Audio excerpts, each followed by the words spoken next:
Hello, and welcome to this recorded e-learning on Basic FPGA Configuration, Part 1. My name is Frank Nelson. I'll be your instructor for this module. This module is intended to introduce you to FPGA configuration so that you can choose the appropriate configuration scheme that best supports your application. Please note that we recommend you listen to the Basic FPGA Configuration 2 recorded e-learning after completing this recorded e-learning module. If you are an experienced ASIC designer or new to FPGA design, this module will help you reduce your learning curve and get productive faster with your new FPGA design. This module will help you understand the configuration process. The configuration principles and configuration modes I'm about to describe apply to virtually all Xilinx devices, except where noted in the recording. This particularly applies to some of the slightly older architectures. After completing this module, you'll be able to describe the FPGA configuration pins and choose an appropriate FPGA configuration scheme for your application. Before choosing a configuration scheme, however, you must know some of the basics and understand the advantages of each configuration scheme. This module is intended to highlight why customers choose one configuration mode over another. The Basic FPGA Configuration 2 module will introduce you to daisy chains and prototyping hardware that is available to you. It will also answer the most frequently asked questions about FPGA configuration. Well, configuration is the process of loading configuration data into your FPGA. This is necessary because FPGAs are SRAM-based devices. SRAM cells are not static and lose their programming when they lose power. Unlike flash cells, which are static and never lose their programming unless they complete an erase cycle, FPGAs will lose their programming each time they are powered down. This brings to mind the question, why are FPGAs made with SRAM logic and not flash if reprogramming is going to take extra effort and cost? Well, the answer to that is that SRAM cells are much smaller than flash cells, and FPGAs offer much larger densities than CPLDs, which are built with flash cells. So since we are using a large FPGA then, we need to plan on having a memory component somewhere that can store the FPGA bit stream. In general, each of the configuration modes support a variety of configuration methodologies. Keep in mind that FPGAs are designed to offer a wide range of configuration solutions, in which some are simpler and need less debugging, and some are less expensive and give you a choice of memory components. And some offer a great deal of flexibility to suit a wide range of applications. In this example, the configuration data source could be at its simplest a flash memory component, or the bit stream could be stored on a network or downloaded from a laptop computer. The control logic shown in this diagram would have to be customized by the user. If the designer did not want to build this extra control logic, there are additional master configuration modes that use dedicated control logic inside the FPGA to program the FPGA with a bit stream stored on a variety of memory components.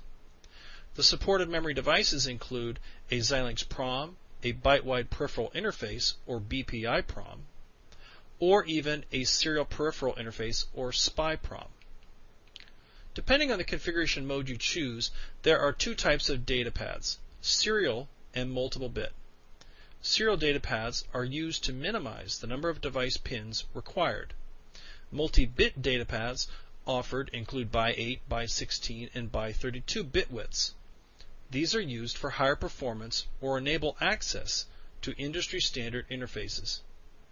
These multi-bit solutions are ideal for connection to external data sources, like processors or parallel flash memories. In the end, every configuration scheme has advantages over another. Some configuration modes are designed for debugging, while others lend themselves to maximizing the system's available memory resources. And still others might give designers a choice of vendors. Choosing a configuration technique just requires the user to understand what their system is going to have and to anticipate what they're going to need their system to do.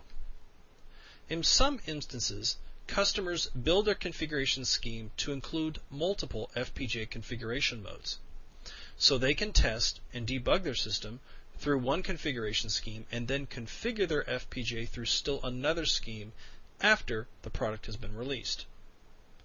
Like processors and processor peripherals, Xilinx FPGAs can be reprogrammed in-system on demand an unlimited number of times. In fact, some customers take advantage of the reconfigurable nature of FPGAs to the extent that they have multiple bit streams loaded onto their system. This feature is referred to as multi-boot. Multi-boot can save the cost of purchasing another FPGA or even a larger ASIC. So as I just described, configuration must occur on power-up, but can also occur on demand by toggling the FPGA's Program B pin. So as I just described, configuration must occur on power-up, but can also occur on demand by toggling the FPGA's programming pin. Additionally, configuration can be triggered with commands over the select map or JTAG ports without having to toggle the program pin. FPGAs need to be configured because their SRAM cells are volatile. The user will have to plan on storing their configuration data in a PROM or some other external data source. To build your system, you'll have to understand the basic configuration process and how to set up various configuration modes and daisy chains. But before you can get to that point, you'll need to understand the advantages and disadvantages of each configuration scheme so you can choose the appropriate mode for your system. Well, there are lots of configuration possibilities to consider. The first we're going to consider is configuring via a Xilinx download cable. These cables allow the user to reconfigure their FPGA with only a download cable and their computer. The configuration modes described are used primarily for prototyping and debugging a design. These cables are low cost and are typically used to configure the FPGA in a JTAG configuration mode. We will discuss the additional hardware available in the basic FPGA Configuration 2 module. Configuration can also occur with the use of a microprocessor or microcontroller. These configuration schemes involve some other external control logic being used to control the configuration process. In these configuration modes, the FPGA is a slave to whatever control logic is managing the configuration. These configuration schemes require extra components and thus have added cost associated with them. Most users consider this configuration scheme if they already have the external control logic available as part of their system. Configuration also can be completed using the Xilinx Platform Flash PROM. These configuration schemes usually use the FPGA's built-in configuration logic to control the FPGA's configuration process. With these components, the FPGA usually configures itself. These configuration schemes require the user to buy a PROM, which has some additional cost, but these schemes are usually the easiest to debug since the control logic is already fixed as part of the FPGA. We will talk about the Xilinx Platform Flash products in the Basic FPGA Configuration 2 module. Some new configuration options have just become available to Xilinx users.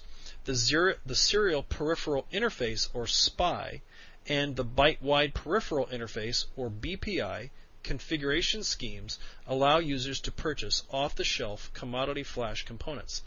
The flash memory can then be used to store the configuration bit stream and for the user's application memory if the user is building an embedded system that would include some software.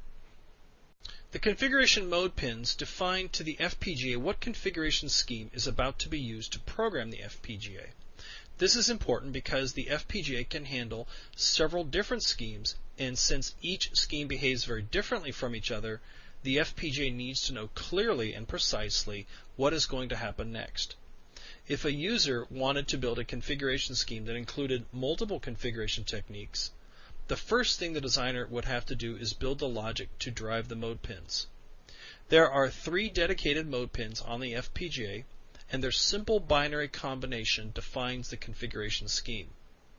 The configuration pins each have their own purpose. Some are active switches, that is, inputs to the FPGA, while others are status indicators, or outputs.